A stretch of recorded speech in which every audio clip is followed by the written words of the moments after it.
A 900-foot floating fortress is tearing through the Arabian Sea at 17 knots. It's an Iranian-flagged Leviathan, and it is driving directly into an invisible wall of American steel. For 6 agonizing hours, the USS Spruance, a $2 billion Arleigh Burke-class guided missile destroyer, has been screaming over the radio. Flares, sirens, loudspeakers, every warning in the naval doctrine has been completely ignored. The Iranian crew thinks the Americans are bluffing. They think the U.S. Navy will not pull the trigger in international waters. They are dead wrong. Because aboard the destroyer, the fire control computers have just locked a 5-inch naval gun directly onto the cargo ship's engine room. The time for diplomacy is dead.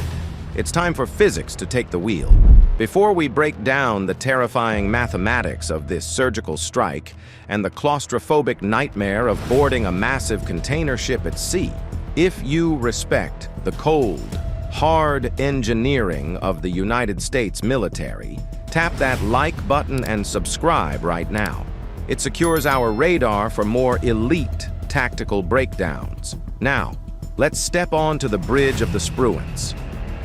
April 19th, the Arabian Sea. For weeks, the U.S. Navy has maintained an iron curtain stretching from the Iran-Pakistan border all the way to the coast of Oman. It is a blockade line designed to strangle illicit logistics, and it's a masterclass in psychological dominance. 25 different vessels had approached this invisible wall.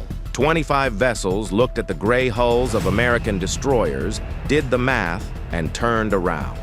No shots fired. Total deterrence. But on this morning, the radar screens aboard the USS Spruance light up with a contact that refuses to play the game. It is the Tusca, a massive, heavily sanctioned Iranian cargo ship.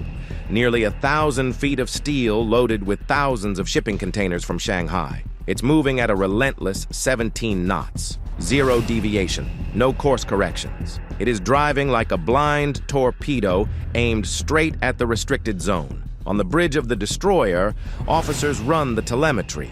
A 900-foot ship does not just wander off course. Physics dictates that pushing that much mass through the ocean at 17 knots requires deliberate, sustained mechanical effort. This is not a navigation error. It is a calculated test of American resolve. But what the Iranian crew didn't realize is that the U.S. Navy operates on a classified escalation matrix, a protocol that inevitably ends in catastrophic mechanical violence. We will reveal exactly how that protocol executes in a moment. But first, the Spruance had to play by the rules. The radio calls go out. Stop your vessel. You are approaching a U.S. naval blockade. Reverse course immediately. Nothing. The Spruance holds its position. They switch frequencies, maximum broadcast range, total deliberate silence. Let's be crystal clear about what is actually happening in the freezing spray of the Arabian Sea. This is not a movie. This is a high-stakes game of maritime chicken governed by kinetic energy and unforgiving timelines. On one side, a colossal cargo ship displacing thousands of tons of water, deliberately deaf to the world. They aren't experiencing comms failure. The equipment isn't broken. They are listening. They are waiting. They are calculating that the U.S. Navy will flinch first. For 6 hours, the Tusca chews up the miles. Every nautical mile closed is a mile closer to a kinetic disaster.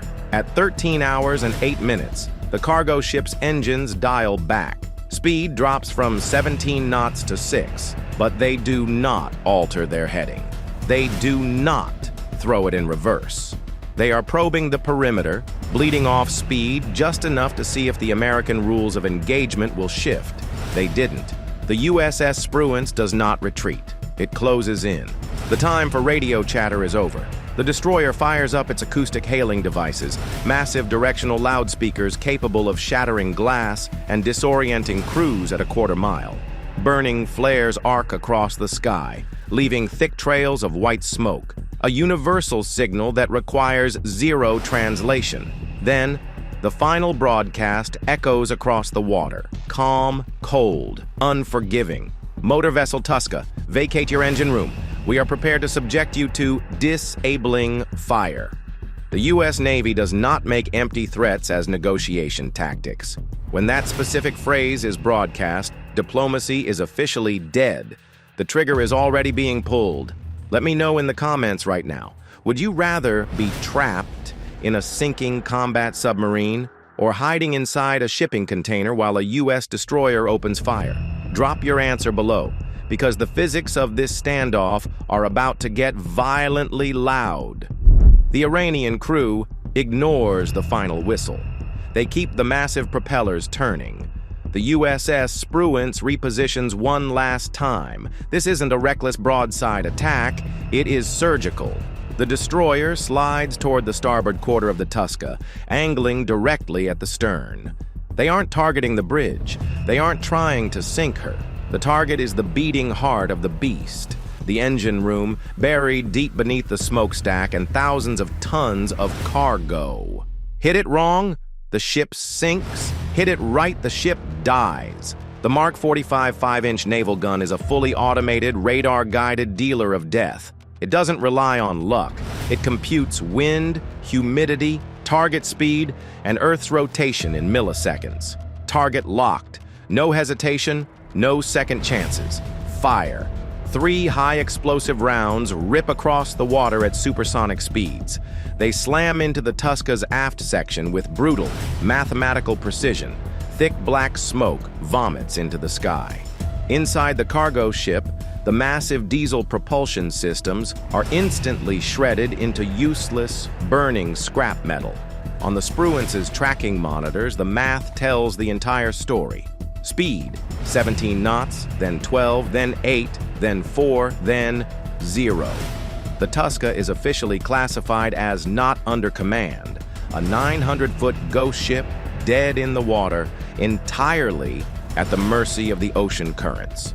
The beast has been paralyzed. But the violence wasn't over. A disabled ship in international waters is just a floating fortress waiting to be taken. Enter the 31st Marine Expeditionary Unit launching from the USS Tripoli. Boarding a container ship is a tactical nightmare. It is not an open tanker deck. It is a vertical labyrinth of stacked steel boxes, narrow gaps, zero visibility, infinite fatal funnels. Every shadow is an ambush waiting to happen. Every blind corner is a kill zone. Fast roping onto the tops of containers leaves you elevated and hopelessly exposed. No standoff distance, no heavy air support. Peel, stack, breach, clear.